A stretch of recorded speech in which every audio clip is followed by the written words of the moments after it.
It now falls to our host to render his closing remarks. Make welcome once again the CEO, our convener, Dr. Maxwell Ampong.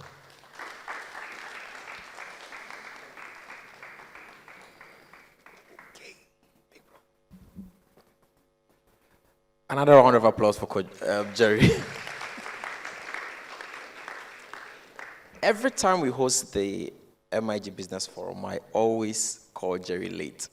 The reason being that he's the only constant in the whole equation, and he always overperforms. So, Jerry, thank you. Thank you very much. So, ladies and gentlemen, this has been fantastic for me because we had a whole lot of topics that we had to consider, and what we wanted to do was discuss and to learn, and I have learned a lot. I hope you have as well. And I am struck by the wealth of insights and the commitments that have been shared today at this forum. Through our deliberations, we have eliminated the pressing need to bridge the divide between a longer life and a healthier life. And like I said in the beginning, that healthier life, as our elders have told us and have confirmed, is not cheap. So crypto can help, but you might as well be looking at some other investments right now.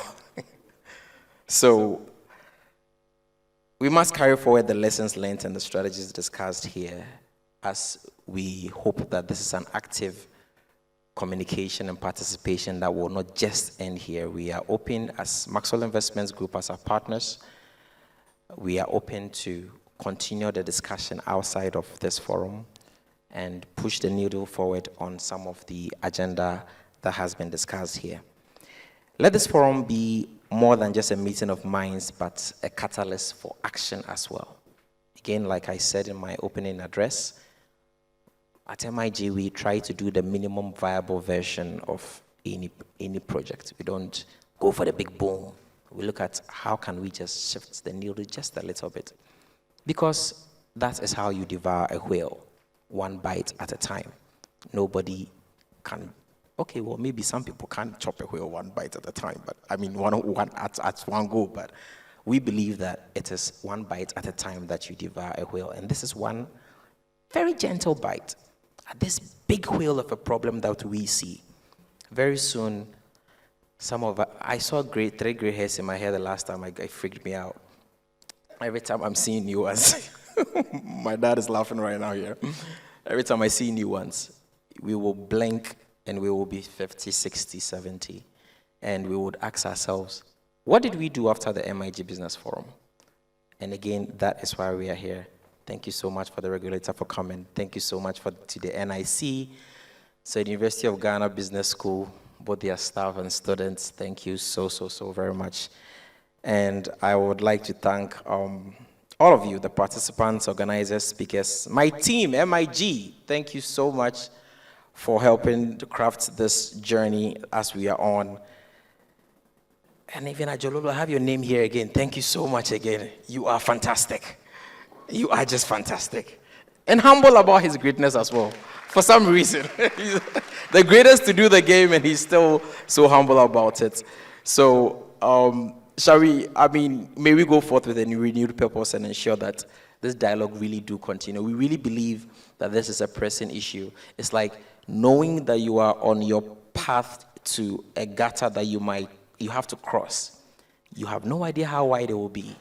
You don't know whether if you leap, you will fall in it or not. It's a very real issue that it's facing us, and I am promising to continue the dialogue with the Pensioners Association, where I will pass by so that we have some more discourse and consensus on this. Jerry has brought my attention to our initiative, the Africa School of Entrepreneurship, which basically came about because in our daily life, most people don't know we started in the financial services sector, actually. We quickly ran away in time as well. We decided to, so what sector do we go into after that, right? After the financial services, she's a medical doctor. She's the president of the company, but she's a licensed medical doctor. We even have an archaeologist in our team. We chose to enter into agricultural commodities trading. And we have slowly grown the company from buying just one truck of maize to being part of the largest agricultural trade union in Ghana right now. It gave us tremendous access, but everybody knows farmers are not easy to deal with. And at the same time, what we want to do is to be impactful and give value to our stakeholders, as we are trying to do today. One of the value that we give, we realize that at a certain, and please confirm or debunk this for me, at a certain age, we realize that most of our clientele, we're more worried about their children than themselves. When you give value to their child, when they call me and say, oh, my child wants to go to school in the US, do you know anybody that they can stay with? And I call someone. Or do you know anybody in the UK? And I call someone.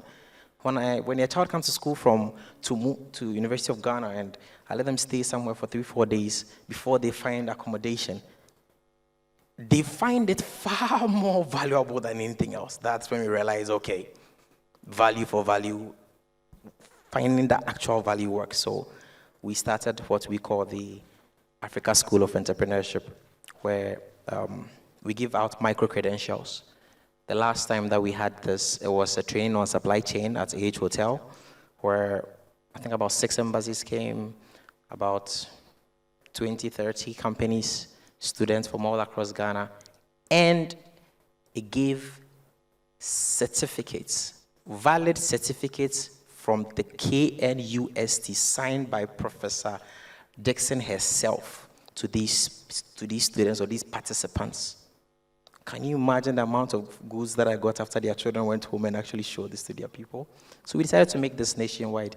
We changed our subsidiary League of Entrepreneurs to formally be the Africa School of Entrepreneurship. It took a while because of the name school.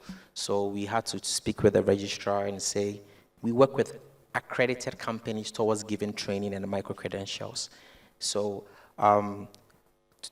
thank you for the prompt, Jerry. It's why a lot of students are here, because what we are looking at is how long does it take before you get, let's say, a degree or a diploma. It takes a lot of time.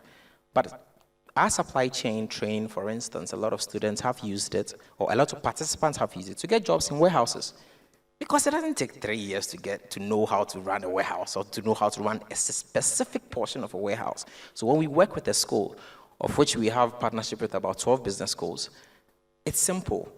Can you condense a specific skill that is needed for a specific purpose in a specific sector to a 3 to 5 day training, sometimes even 2 days?